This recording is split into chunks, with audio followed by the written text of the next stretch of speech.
2000-2500 साल पहले जब इस देश में भगवान गौतम बुद्ध ने ईसा से 563 ईसा पूर्व जन्म लिए, तब इस देश में हमारे पुरखों का शासन था। को क्या बना दिया गया? हमको शूद्र कहा गया, हमको नीच कहा गया, हमको अछूत बनाया गया। क्यों? हमारे घरों में सिल्वर के बर्तन हुआ करते थे। इससे 50 साल पहले तांबे फूले के सिक्के चलते थे, तो हमारे घरों में फूले और तांबे के बर्तन हुआ करते थे। सर्वप्रथम करुणा के सागर विश्व गुरु भगवान गौतम बुद्ध, शिक्षा के ज्योति जलाने वाले महामानव ज्योतिबा फूले साहब, आरक्षण के जनक छत्रपति साहू जी महाराज,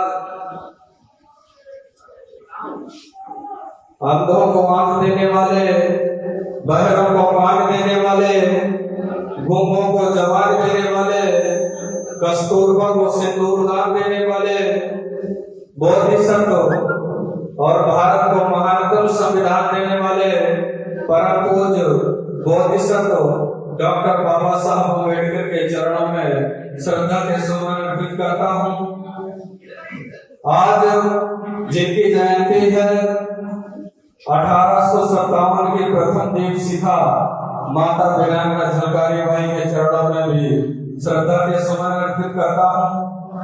आज कानपुर के आलार के संगम गेस्ट हाउस में बीकेएस इंडिया के तत्वाधान में वीरांगना झलकारी बाई जयंती व संविधान परिचर्चा के संगोष्ठी में अध्यक्षता कर रहे नेशनल प्रेसिडेंट माननीय आदरणीय गौरी सुभाष चंद्र लहरी जी, विशिष्ट अतिथि के रूप में आदरणीय जितेंद्र नाथ जी, माया देवी गौरी जी, राजेश गौरी जी, इसके अलावा मंच में सभी अतिथि विभिन्न जिलों से, प्रदेश से चल करके आए हैं, सभी का सत्संग वंदन है, अभिनंदन है। हमारे बीच में पूज्य भंते जी हैं, उनके भी चरणों में वंदनामी। और इसके अलावा कानपुर के कोने कोने से, विभिन्न गांवों से चलकर आए हुए मेरे पिता के दोनों बुजुर्गों, नौजवान साथियों, माताओं, बहनों, प्यारे बच्चे, पढ़े लिखे व गैर पढ़े लिखे मेरे समाज के सम्मानित साथियों, आप सभी का भी बहुत बहुत धन्यवाद है, बहुत बहुत आभार है कि व्यस्त समय में भी आप लोगों ने पूरा समय निकाल करके इस कार्यक्रम को संपन्न किया, सफल किया। भाई आयोजक प्रदीप गौरी जी व समस्त टीम का भी मैं बहुत बहुत धन्यवाद अर्पित करता हूँ। इतना शानदार कार्यक्रम करके आपने महापुरुषों के कारवा को बढ़ाने में महत्वपूर्ण योगदान दिया। प्रसिद्ध कवि कुछ हमारे साथीगण बाहर बैठे रहे हैं, उनसे भी मेरा विनम्रतापूर्वक निवेदन है कि 1 घंटा 1.5 घंटा कार्यक्रम चलेगा। आप लोग यहाँ पर बैठने की पर्याप्त व्यवस्था है, आकर स्थान ग्रहण करें, सहयोग प्रदान करें और आपस में चर्चाएं न करें, क्योंकि ये कार्यक्रम रोज नहीं होते हैं। आपको यहाँ से कुछ लेकर जाना है, कुछ सीख कर जाना है, इसलिए अनुसरण करना है। तो प्रसिद्ध कवि मैथिली शरण मुक्त की 4 पंक्तियों के माध्यम से अपनी बात को शुरू करूंगा, जिन्होंने माता वीरांगना झलकारी बाई के बारे में लिखा था कि जाकर रण में ललकारी थी, जाकर रण में ललकारी थी, वो झांसी की झलकारी थी, जाकर रण में ललकारी थी, वो झांसी की झलकारी थी। गौरों को लड़ना सिखा गई, रानी बन जौहर दिखाई, गौरों को लड़ना सिखा गई, रानी बन जौहर दिखा गई। हर इतिहास में वो सनक रही, वो भारत की सरकारी थे, वो झलकारी बाई गौरी थी। हमारे साथियों, हमारे समाज का एक गौरवशाली इतिहास रहा है। 2000-2500 साल पहले जब इस देश में भगवान गौतम बुद्ध ने ईसा से 563 ईसा पूर्व जन्म लिए, तब इस देश में हमारे पुरखों का शासन था। हमारे पुरखों इस देश के राजा महाराजा रहे, सारी धन संपत्ति के मालिक हमारे पुरखे थे। इस देश में जाति व्यवस्था नहीं चलती थी, इस देश में गण व्यवस्था चलती थी। और बाबा साहब डॉक्टर अम्बेडकर ने अपने बुद्ध, भगवान बुद्ध और उनके धम में ये बाहर पुस्तक दिख रही है, खरीद लीजिएगा, पढ़ लीजिएगा। उन्होंने साफ साफ लिखा है इस देश में जाति व्यवस्था नहीं बल्कि गण व्यवस्था हुआ करती थी, और देश में 6 संप्रदाय हुआ करते थे, 6 वर्ग होते थे और 3 गण प्रमुख रूप से चलते थे। पहला साम्य गण था, दूसरा कोली गण था, तीसरा लिच्छवी गण चलता था। सारे गणों में आपस में रोटी और बेटी के संबंध होते थे, सारी सुख सुविधाएं और सारी संपन्नता। भगवान गौतम बुद्ध की जो माता महामाया थी वो कोली वंश की थी, और भगवान गौतम बुद्ध की जो पत्नी यशोधरा थी वो कोली वंश की थी। डॉक्टर बाबा साहब अम्बेडकर लिख कर गए। बहुत से लोग कहते हैं, और आपने देखा है, सुना है, पढ़ा है कि लोग कहते हैं बाबा साहब अम्बेडकर 18 घंटे पढ़ते थे। तो 18 घंटे कोई किस्से कहानियां नहीं पढ़ते थे, बल्कि अपने महापुरुषों का अपना इतिहास खोजने का काम करते थे। और कोई एक बात अगर लिखते थे तो उसके रेफरेंस में 100 किताबें पेश कर देते थे। ऐसे थे हमारे महामानव डॉक्टर अम्बेडकर। उन्होंने इतिहास लिखा, इतिहास में सिद्ध किया इस देश को चलाने वाले, इस देश को बनाने वाले, इस देश को वैभव सुख संपन्न समता स्वतंत्रता बंधुत्व देने वाले अगर कोई थे तो कोली वंश के लोग थे। और आज हमको क्या बना दिया गया? हमको शूद्र कहा गया, हमको नीच कहा गया, हमको अछूत बनाया गया। क्यों? कारण क्या है? हम लोग सोने और चांदी के बर्तनों में खाना खाने वाले लोग आज दाने दाने को मोहताज, आज एक रुपए के लिए मोहताज हैं। हमारे लोग गरीब हैं, बेरोजगार हैं, लाचारी में जी रहे हैं, जमीन जायदाद नहीं है, धन संपदा नहीं है। कारण क्या है? हमारी महिलाएं, हमारी माताएं बहनें शादी ब्याह और शुभ अवसरों में गाना गाती हैं। हमारे जिले में गाना गाया जाता है, मुझे नहीं पता कि कानपुर में गाया जाता है, पर हमारे जिले में हमारी माता, हमारी भाभी, हमारी घरवाली, हमारे सारी महिलाएं गाना गाती हैं कि सोने के थाली में जीव न परोस। गाती हैं कि नहीं गाती? सोने के थाली में जीव न परोस, क्या वो गाना झूठा है क्या? सोने के थाली में और चांदी के बर्तनों में खाना परोसने का जो गाना गाया जाता है वो एकदम सही बात है। और ये बात मैं आज इस मंच के माध्यम से आपको सिद्ध करके जाऊंगा।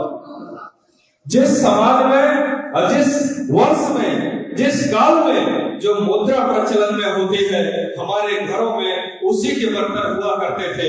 आप अपने रसोई में झांक के देखो और अपने जेब में हाथ डाल के देखो, आज जो सिक्के चलते हैं, काहे के सिक्के हैं? मैं आपको सिक्का दिखा, ये सिक्के काहे के? स्टील के। स्टील के सिक्के हैं तो इस समय हमारे घर में सबसे ज्यादा स्टील के बर्तन होंगे। इससे 10 साल 20 साल पहले सिल्वर के सिक्के 10 से बेसी चलती थी, तो हमारे घरों में सिल्वर के बर्तन हुआ करते थे। इससे 50 साल पहले तांबे फूले के सिक्के चलते थे, तो हमारे घरों में फूले और तांबे के बर्तन हुआ करते थे। इसके 500 साल पहले अंग्रेज चांदी के सिक्के चलते थे, तो हमारे घरों में चांदी के बर्तन होते थे। और 1000 साल पहले इस देश में सोने के सिक्के चलते थे, तो हमारे घरों में सोने और चांदी के बर्तन हुआ करते थे। हम लोग गैरों की औलादें नहीं है, हम लोग राजा महाराजाओं की औलादें हैं। हमें नोट चलते हैं कागज की, तो क्या कागज के बर्तन नहीं है क्या? प्लेटें चलते हैं कि नहीं? शादी ब्याह में प्लेटें जिस काल में जो मुद्रा प्रचलन में होती है उस काल में वो बर्तन हमारे घरों में होते हैं। इसलिए जो हमको हीन बनाया गया, हमको दुखी बनाया गया, हमको गरीब बनाया गया, इसके पीछे सुनियोजित षड्यंत्र था। और गौतम बुद्ध ने, भगवान गौतम बुद्ध ने, मैं ये बात उनको कहना चाहता हूँ जो लोग मंच में बहुत ज्यादा बोलते हैं, गुस्से में बोलते हैं। भगवान गौतम बुद्ध ने जब इस देश में जाना कि दुख है, तो दुख का कोई कारण है, और अगर कारण है तो उसका निवारण होगा।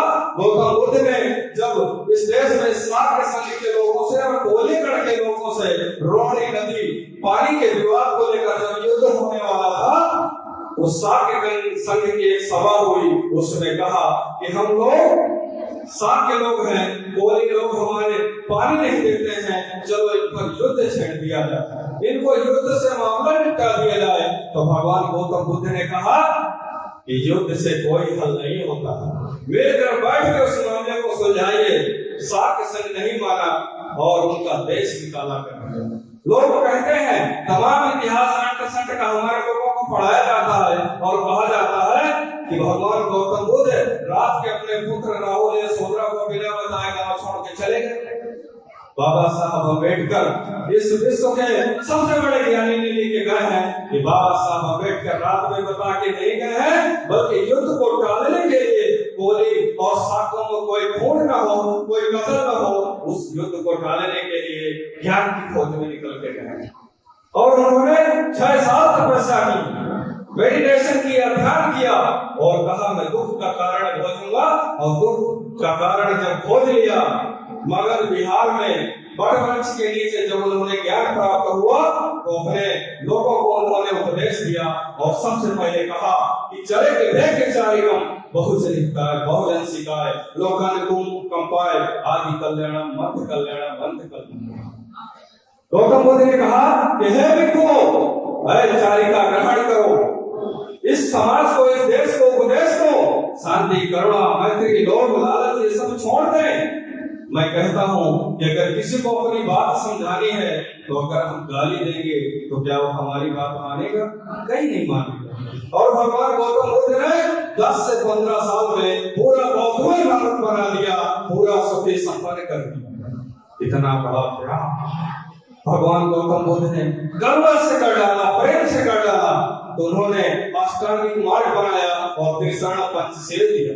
ये जो आपके गले में पट्टी पंचशील की है, ये प्रज्ञाशील समाधि करुणा की है।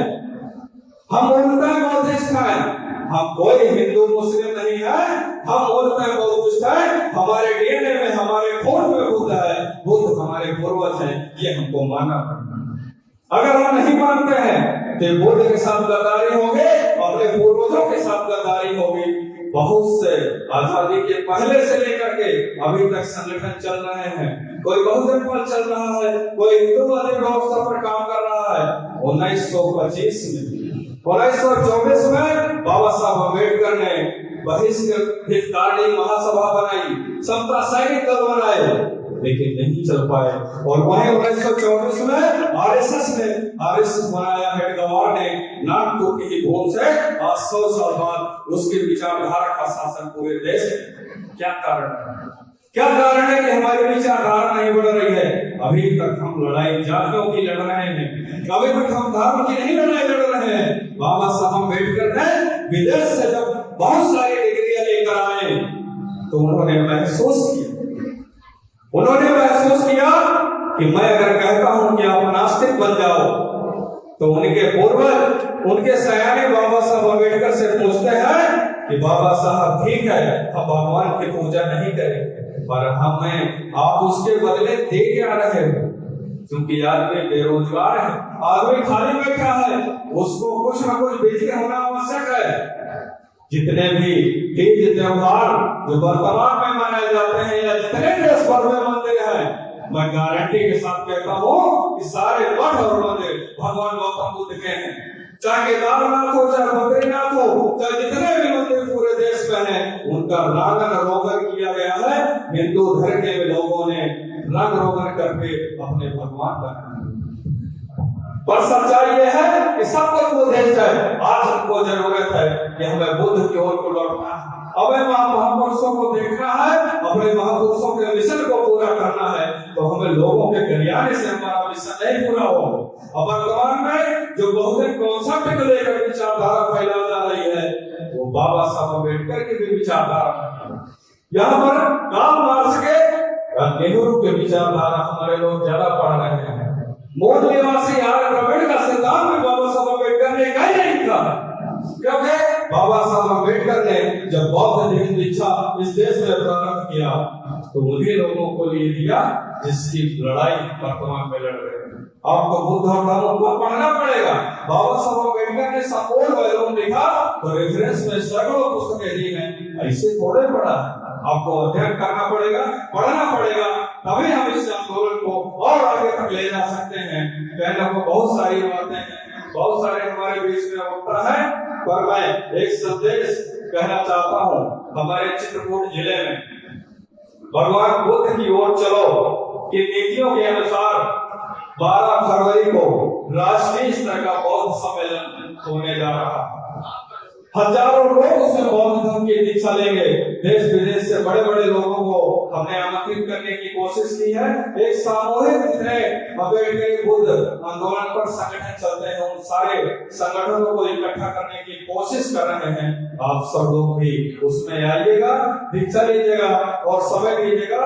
लास्ट में उत्साहवर्धन आयोजक टीम का करते हुए मैं अपनी बात को समाप्त करूंगा कि लोहा जितना तपता है, लोहा जितना तपता है उतनी ही ताकत भरता है, लोहा जितना तपता है उतनी ही ताकत भरता है। सोने को जितनी आग लगे वो उतना प्रखर निखरता है, हीरे पर जितनी धार लगे वो उतना खूब चमकता है।